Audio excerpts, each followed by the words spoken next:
Hello दोस्तों, welcome to the movie diaries. इस film की शुरुआत होती है एक सीक्रेट शेल्टर से। उस शेल्टर में 3 लोग रहते हैं, रे, क्लेयर और उनकी छोटी बेटी जो। कुछ वक्त पहले यूनाइटेड स्टेट्स में एक वायरस आउटब्रेक हुआ था। तब से ये तीनों लोग इसी शेल्टर में छुप के रहते हैं। इन्होंने 4 रूल्स बना के रखे हैं। पहला रूल, शोर नहीं करना है। दूसरा रूल, अपना कंट्रोल नहीं खोना है। तीसरा रूल, दरवाज़ा कभी नहीं खोलना है। और सबसे आखिरी, ब्रीदर्स के बारे में बात नहीं करना है। जो को बताया गया है कि ब्रीदर्स एक तरह के क्रीचर हैं। अगर ये शेल्टर से बाहर गए तो वो इन्हें मार देंगे। हम देखते हैं उन्होंने अपने लिए शेल्टर में काफ़ी राशन स्टोर करके रखा हुआ है। एक दिन जो देखती है डब्बे में पीचेस नहीं है। वो क्लेयर और रे से बताती है। जो कहती है किसी ने हमारा खाना चुरा लिया है। रे और क्लेयर देखने चले जाते हैं। क्लेयर देखती है सारे डब्बे में छेद है और उसमें से पीचेस गायब हैं। उन्हें पता चल जाता है कि यहाँ कोई रैट है जो उनका राशन खा जा रहा है। क्लेयर और रे इस बात से परेशान हो जाते हैं। लगभग 12 डब्बे खत्म हो चुके थे। वो उनके 2 हफ्ते का राशन था। वो उस रैट को खोज के उसे जल्दी मारने की सोचते हैं। वो देखते हैं शेल्टर में एक बैरिकेडेड हैच है जिससे वो रैट भीतर आया था। जो रे से पूछती है क्या ब्रीदर्स इससे आ सकते हैं। रे बताता है वो नहीं आ सकते क्योंकि ये उनके लिए बहुत छोटा है। क्लेयर कहती है हमें जल्द से जल्द रैट को खत्म करना होगा, इससे पहले कि वो हमारा फूड खाए। सब रात में डिनर पे बैठे होते हैं। जो पीचेस खाने की जिद करती है। क्लेयर के मना करने पर जो गुस्सा करने लगती है। वो कहती है मेरा इस डॉल के सिवा कोई फ्रेंड नहीं है और मेरा इस शेल्टर में दम घुटता है। रे उसे समझाता है कि बाहर सब कुछ खत्म हो चुका है, सिर्फ हम लोग ही बचे हैं। हम बहुत लकी हैं कि हमारे पास ये शेल्टर है और खाने को फूड है। क्लेयर और रे साथ बैठे होते हैं। क्लेयर कहती है हम लोगों का वजन घट रहा है। रे कहता है मुझे सरफेस पे जाके और फूड की तलाश करनी होगी। पर क्लेयर उसे कहती है वो लोग हमें अभी भी ढूंढ रहे होंगे, बाहर बहुत खतरा है। रे कहता है मैं उनसे लड़ सकता हूँ। क्लेयर कहती है ये एक तरह की आत्महत्या होगी। रे उसे समझाता है कि हमने यहाँ आने से पहले कुछ वादे किए थे।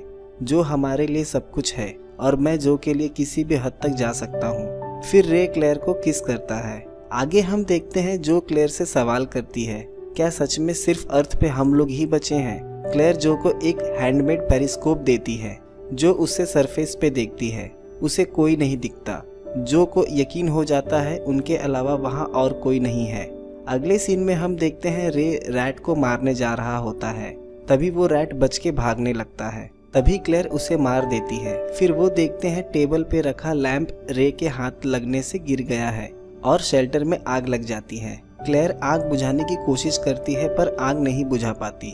तीनों लोग कपड़े की मदद से आग पर काबू पा जाते हैं। इस घटना के बाद हम देखते हैं जो काफी डर जाती है। जो रोने लगती है। क्लेयर उसे समझाती है कि सब ठीक हो जाएगा। जो कहती है ब्रीदर्स हमें ढूंढ लेंगे। अगले सीन में तीनों देखते हैं शेल्टर का हैच नीचे है। वो समझ जाते हैं उनके अलावा यहाँ और कोई भी है।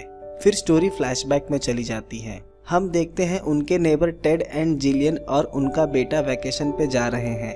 पर क्लेयर और रे को समझ नहीं आता ऐसे अचानक से वो टेड और जिलियन से पूछते भी हैं पर दोनों कोई जवाब नहीं देते। दोनों गाड़ी में बैठने के बाद कहते हैं यहाँ से जितनी दूर जा सकते हो चले जाओ और वो वहाँ से चले जाते हैं। फिर क्लेयर और रे देखते हैं कि बाकी लोग भी अपनी गाड़ियों से भाग रहे हैं। दोनों को कुछ समझ नहीं आता। स्टोरी फिर से प्रेजेंट में आ जाती है। हम देखते हैं शेल्टर में आग लगने से धुआं उस हैच से बाहर निकल रहा है और वो देख के डर जाते हैं कि कहीं धुआं ब्रीदर्स ने देख लिया हो। रे पेरिस्कोप से सरफेस पे देखता है पर वहाँ कोई नहीं होता। क्लेयर रे को बताने लगती है हमने गलती कर दी है। जो रोने लगती है। उन्हें लगता है ब्रीदर्स उन्हें ढूंढ लेंगे।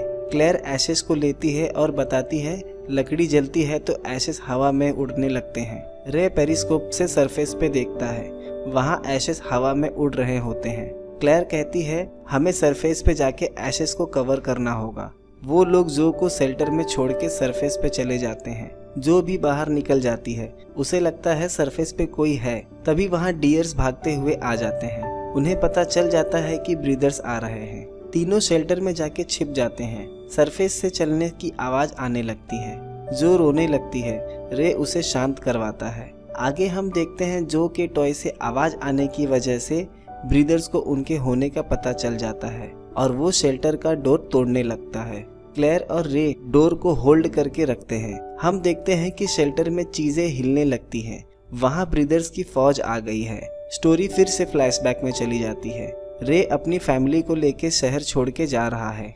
तभी हम देखते हैं गवर्नमेंट ने शहर को सील कर दिया है। कोई वायरस फैला हुआ है। कोई उस शहर को छोड़ के नहीं जा सकता और हर एक सिविलियन को उनके घर जाके क्वारंटीन होने के लिए कहा जाता है। स्टोरी फिर से प्रेजेंट में आ जाती है। रे और क्लेयर सुनते हैं सरफेस से बहुत आवाजें आ रही हैं और शेल्टर में एशेस भी गिर रहे हैं। तभी वो देखते हैं डोर नीचे गिर गया है। रे सबको भागने के लिए कहता है। ब्रीदर्स शेल्टर में आ जाते हैं। वो लोग दूसरे रास्ते से सरफेस पे निकल जाते हैं, पर रे वहीं फंस जाता है। ब्रीदर्स उसे पकड़ लेते हैं, जो रोने लगती है। तभी क्लेयर सरफेस पे देखती है, वहाँ भी ब्रीदर्स हैं। क्लेयर जो को लेके भागने लगती है। हम देखते हैं तभी वहाँ एक हेलीकॉप्टर आ जाता है और क्लेयर और जो को जाल फेंक के उसमें कैद कर देते हैं। तभी हम देखते हैं ब्रीदर्स वहाँ आ जाते हैं। तब हमें पता चलता है ये ब्रीदर्स और कोई नहीं, यूएस आर्मी है और इन्होंने चेहरे पे मास्क लगाया है। वो आकर इन्हें घेर लेते हैं। उसमें से एक ऑफिसर कहता है इनका टेस्ट करो। स्टोरी फ्लैशबैक में चली जाती है। रे अपनी फैमिली के साथ हाईवे पे होता है। तभी वहाँ फाइटर जेट आके पूरे शहर पे बॉम्बिंग करना शुरू कर देती है और ये सब देख के डर जाते हैं। क्लेयर कहती है स्कूल के पास एक शेल्टर है। वो तीनों उस शेल्टर में पहुंच जाते हैं। ये वही शेल्टर था जहां वो अभी तक रह रहे थे। स्टोरी प्रेजेंट में आ जाती है। हम देखते हैं एक सोल्जर उनका टेस्ट करने के लिए एक इंजेक्शन से उनका ब्लड निकालता है। उनका ब्लड ब्लैक होता है। जो और क्लेयर भी उस वायरस से इन्फेक्टेड रहते हैं। सोल्जर्स पूछते हैं तुम्हारे सिवा कोई और भी है यहाँ? पर क्लेयर उनसे कहती है कि उन्हें जाने दिया जाए। सोल्जर्स उन्हें मारने जाते हैं। क्लेयर गुस्से में आ जाती है। तभी हम देखते हैं क्लेयर एक मॉन्स्टर में बदल रही है। उसकी आंखें काली हो गई हैं और उसके नस भी काली हो गई हैं, जो ये देख के डरने लगती है। यहाँ हमें पता चलता है कि rule number 2 never lose control Claire ने खुद के लिए बनाया होता है। तभी पीछे से रे आके सोल्जर पे अटैक कर देता है। रे भी एक मॉन्स्टर बन चुका होता है और जो रे को इस तरह से देख के डर जाती है। सोल्जर्स गोली मार देते हैं रे को। तभी सोल्जर्स देखते हैं जाल से क्लेयर और जो निकल के भाग गए हैं। क्लेयर अब पूरी तरह से एक मॉन्स्टर में बदल गई है और वो एक एक करके सोल्जर को मारने लगती है। सोल्जर्स क्लेयर के पैर पे गोली मार देता है। क्लेयर गिर जाती है और वो फिर से क्रीचर से ह्यूमन हो जाती है। सोल्जर्स क्लेयर को मारने आता है। तभी हम देखते हैं जो भी एक मॉन्स्टर बन गई है और वो सोल्जर पे हमला करके मार देती है। फिर वो क्लेयर पे भी हमला कर देती है और मारने जाती है। तब क्लेयर उसे याद दिलाती है rule number 2 never lose control, जो रुक जाती है और उसका गुस्सा शांत हो जाता है। क्लेयर रे के पास जाती है। उसे गोली लगी है और वो अब मरने वाला है। क्लेयर और जो रे को देख के रोने लगते हैं। तभी हम देखते हैं क्लेयर जो को लेकर पास के टनल में चली जाती है। तभी वहाँ उनके पड़ोसी का बेटा जॉय आ जाता है। जॉय उन्हें अपने साथ आने के लिए कहता है। जॉय उन्हें एक शेल्टर के पास ले जाता है।